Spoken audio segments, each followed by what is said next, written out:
శ్రీ గురుభ్యో నమః హరి ఓం మాతృభ్యో నమః పితృభ్యో నమః ఆచార్యేభ్యో నమో నమః. అందరికీ నమస్కారం. ఈరోజు మనము సాష్టాంగ నమస్కారం గురించి తెలుసుకుందాం. దీంతో నమస్కారాలు కూడా చాలా రకాలైన నమస్కారాలు చేస్తుంటాము. వ్యావహారికంగా చేసే నమస్కారాలు వేరు ఉంటుంది. ఒక్కొక్క మతంలో ఒక్కొక్క పద్ధతిలో వాళ్ళు నమస్కారాలు చేసుకోవడం జరుగుతుంది అనమాట. మన సాంప్రదాయం తీసుకుంటే విశిష్టమైన దానికి అర్థాలు ఉన్నాయన్నమాట. ఈ నమస్కారాలు కూడా ఎస్పెషల్లీ దీంతో మా మహాన్యాస పారాయణంలో ఆ పారాయణం అంతా అయిన తర్వాత షోడశోపచార పూజలు ఇవంతా అయిన తర్వాత అక్కడ నమస్కారాలు ఉంటుంది అనమాట. దీనికి స్పెషల్ గా అక్కడ మహాన్యాసంలో ఇక్కడ ఉల్లేఖనం ఉందన్నమాట. రుద్ర మహాన్యాస పారాయణంలో మహాన్యాస పారాయణం అయిన తర్వాత ఈ నమస్కారం చేయడం, తర్వాత అభిషేకాలు చేయడం జరుగుతూ ఉంటుంది అనమాట. దాన్ని అక్కడ మనమే అక్కడ శివుడి మనమే అక్కడ అయినట్టు మనం అక్కడ కంప్లీట్ అహం బ్రహ్మాస్మి అన్నట్టు మనమే కూడా శివతత్వాన్ని శివుడిని మనలో ఆవుపించడం జరుగుతూ ఉంటుంది అనమాట. చాలా మహాన్యాస పారాయణానికి చాలా విశిష్టత ఉందన్నమాట. ఇక్కడ అష్టాంగ నమస్కారం అనేది సాష్టాంగ నమస్కారం అంటారు. అష్టాంగ నమస్కారము సాష్టాంగ నమస్కారము అంటారు. దీన్ని సాష్టాంగ నమస్కారం అంటే ఫుల్ కంప్లీట్ పొడుకుని చేయడం అనమాట. 8 అంగాల నమస్కారాలు చేయడం జరుగుతుంది అనమాట. ఇక్కడ దీంతో ఉరస శిరస దృష్ట్యా మనస వచస తదా పద్భ్యాభ్యాం పద్భ్యాం కరాభ్యాం కర్ణాభ్యాం ప్రణమోష్టాంగ ఈ రీతి అంటారు. ఇది ఇన్ని రకాలైన అంటే ఇక్కడ ఆ నమస్కారాలు అంటారు. ఇక్కడ అష్టాంగాలు అంటే ఉరస అంటే తొడలు, శిరస అంటే తల, దృష్ట్య కళ్ళు, మనస హృదయం, వచస నోరు, పద్భ్యాం అనగా పాదాలు, కరాభ్యాం అంటే చేతులు, కర్ణాభ్యాం చెవులు. ఇది 8 అంగాలతో కూడిన నమస్కారం అన్నమాట. ఇది మానవుడు సహజంగా 8 అంగాలతో తప్పులు చేస్తూ ఉంటాడు. ఇది ఎందుకు నమస్కారం అంటే ఈ వస్తువులతోనే నోటితో మనసులో అన్ని కూడా ఏదో నెగిటివ్ చేతులతో చేయడము, తర్వాత తలతో చేయడము, ఇవన్నీ కూడా తలలో సృష్టి అవ్వడం ఇవంతా కూడా జరుగుతుంది. పాదాలతో చేయడము ఇవంతా కూడా కొన్ని తప్పులు చేస్తూ ఉంటాడు అనమాట. అందుకే దేవాలయంలో పోర్లబడి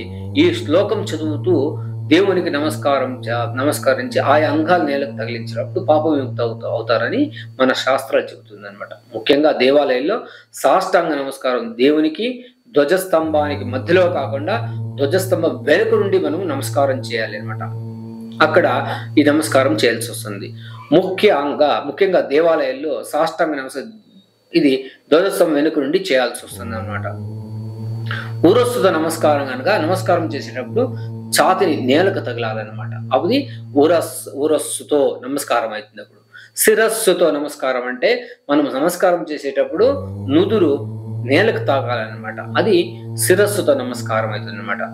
దృష్టితో నమస్కారం చేసేటప్పుడు కన్నులు 2 మూసుకుని మనము దేవునికి నమస్కారం చేస్తున్నామో ఆ మూర్తిని చూడగలగాలి. కళ్ళు మూసుకుంటూ ఆ దేవుని మన కళ్ళలో నింపుకోవాలన్నమాట. అది దృష్ట్యా నమస్కారం అన్నమాట. మనస్సుతో నమస్కారం అంటే ఏదో మొక్కుబడి నమస్కారం చేసుకోవడం కాదు, మనస్ఫూర్తిగా దాన్ని మనం నమస్కారం చేసుకోవడం మనస్సుతో నమస్కారం అవుతుంది అనమాట. వచస నమస్కారం అంటే వాక్కుతో నమస్కారం అన్నమాట. అంటే నమస్కారం చేయడం ప్రణవ సహితంగా తన ఇష్టదైవాన్ని మాటతో స్మరించుకుంటూ శివ శివ విష్ణు విష్ణు అది చేసుకుంటూ దాన్ని నమస్కారం చేయాలన్నమాట. అంటే ఓం నమ శివాయ అంటే మహావిష్ణువే నారాయణాయ నమః పంచాక్షరి మంత్రాలతో కూడా చేయడం జరుగుతూ ఉంటుంది అనమాట. పద్భ్యాం నమస్కారం అంటే నమస్కార ప్రక్రియలో 2 పాదాలు కూడా నేలకు తగులుతూ నమస్కారం చేయాలి. అది నేలకు తగలాలి. అప్పుడేది పద్భ్యాం పాదాలతో నమస్కారం అవుతుంది అనమాట. అది కరాభ్యాం నమస్కారం అంటే నమస్కారం 2 చేతులు కూడా నేలకు తగులుతూ నమస్కారం చేయాల్సి వస్తుంది అనమాట.